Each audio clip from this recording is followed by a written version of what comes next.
banyak orang-orang Jawa sekarang itu menggunakan kebudayaan Jawa baru dan mereka tidak mengenal, bahkan tidak tahu tentang kebudayaan Jawa di masa lampau sebelum ada kerajaan Majapahit. Hampir semua tradisi budaya yang ada di Jawa itu merupakan tradisi budaya Jawa baru, sedangkan mereka nggak paham dan tidak tahu tentang budaya Jawa yang lama, di mana tradisi budaya Jawa baru itu dimulai sejak adanya kerajaan Majapahit. Salah satu contoh, pembuatan keris yang berkelok-kelok atau melengkung-melengkung itu adalah tradisi budaya Jawa yang diturunkan sejak zaman Majapahit. Karena sebelum kerajaan Majapahit itu ada, yang namanya keris itu lurus. Keris itu lurus, tapi tidak sepanjang pedang, juga lurus. Ada yang terbuat dari kuningan, bahkan ada yang terbuat dari emas, ada yang terbuat dari bongkahan meteorit. Sedangkan sejak zaman kerajaan Majapahit, keris itu diperbarui. Hampir mayoritas pembuatan keris itu dibuat berkelok-kelok. Mungkin hanya sebagian kecil, tidak semuanya, yang menciptakan keris dengan dengan cara yang lurus, dengan pembentukan yang lurus lenceng. Karena hampir semua kebudayaan saat ini itu adalah sejak zaman Majapahit yang terbawa sampai di era ini. Tapi sebelum kerajaan Majapahit ternyata orang Jawa sudah punya kebudayaannya sendiri, sudah punya imannya sendiri, sudah punya cara ibadahnya sendiri. Dan perlu saya sampaikan, kebudayaan baru tanah Jawa itu terpengaruh juga dengan keagamaan dari Hindu dan Buddha. Kebudayaan baru tanah Jawa itu juga terpengaruhi dengan keagamaan Hindu dan Buddha, di mana di dalam agama Hindu dan Buddha, karena mereka menyembah atau berkiblat pada patung, mereka menggunakan kiblat sosok patung, menyembah dengan sosok patung, sehingga kebudayaan baru Jawa itu juga serupa dengan keagamaan Hindu dan Buddha, menggunakan kiblat sosok seperti patung atau lukisan atau gambar. Mereka menghormati menggunakannya sebagai kiblat. Karena itu terpengaruh dari keagamaan Hindu dan Buddha. Bukan hanya itu aja, kebudayaan baru Jawa yang menggunakan dupa, kemenyan, bahkan menggunakan kembang, tradisi mandi kembang gitu ya, itu juga terpengaruh.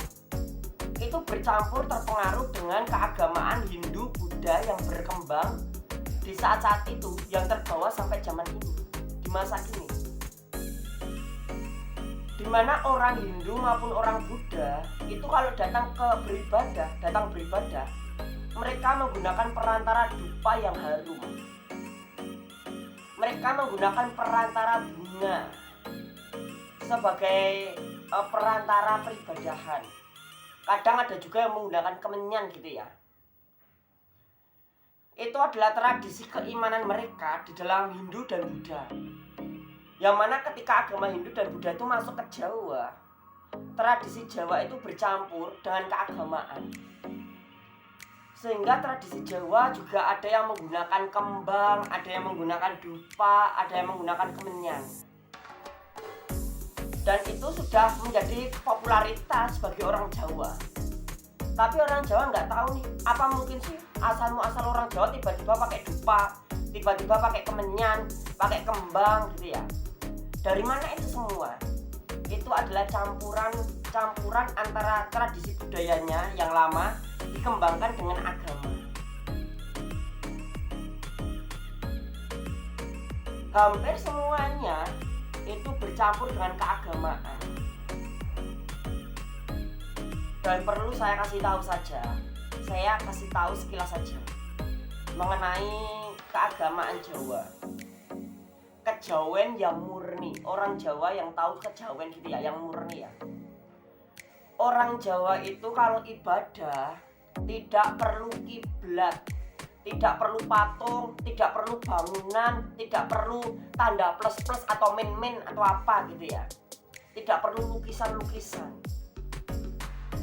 Dimanapun kita sebagai orang Jawa, mau kita menghadap utara, selatan, timur, barat, barat daya, barat laut, tenggara atau yang lain, Tuhan selalu ada di depan kita. Tuhan selalu ada di mana saja. Ke arah mana saja kita beribadah, di situ ada Tuhan. Itu adalah kiblat orang Jawa yang murni. Dan tidak semua orang Jawa menggunakan ini ya. Karena orang Jawa itu menggunakan tradisi baru. Yang murni yang pertama itu. Yang kedua orang Jawa, peribadahan orang Jawa itu tidak menggunakan kembang, dupa atau kemenyan. Ketika orang-orang Jawa terdahulu beribadah, kemanapun mereka beribadah, di situ mereka tahu ada Tuhan. Mereka tertuju pada Tuhan, dimanapun mereka menghadap. Di situ kiblat mereka. Dan ketika mereka bertapa, meditasi atau beribadah, mereka tidak menggunakan dupa, tidak menggunakan kemenyan. Mereka juga tidak menggunakan bunga atau kembang. Enggak digunakan sama sekali. Yang mereka gunakan adalah iman mereka. Hati mereka menghadap kepada Tuhan mereka. Yang mereka gunakan adalah iman hati mereka kepada Tuhan mereka. Jadi mereka nggak gunakan yang namanya dupa, kembang atau kemenyan. Yang ketiga, orang-orang Jawa terdahulu memiliki suatu keyakinan yang mana mereka beribadah dengan menyerap energi alam. Orang Jawa ada yang beribadah di dalam air, sampai tubuhnya tertutup air tinggal kepala. Dan mereka beribadah bukan karena mereka menyembah iblis atau menyembah apa, enggak. Mereka tetap tertuju pada Tuhan mereka.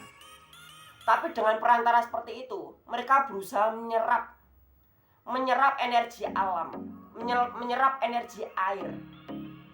Apakah dengan kita di bawah air, apakah dengan kita terendam air, dengan keadaan dingin, apakah kita gagal? Apakah kita tidak konsen dalam ibadah?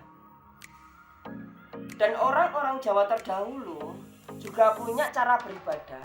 Setiap pagi sampai siang bahkan sore, mereka melihat matahari.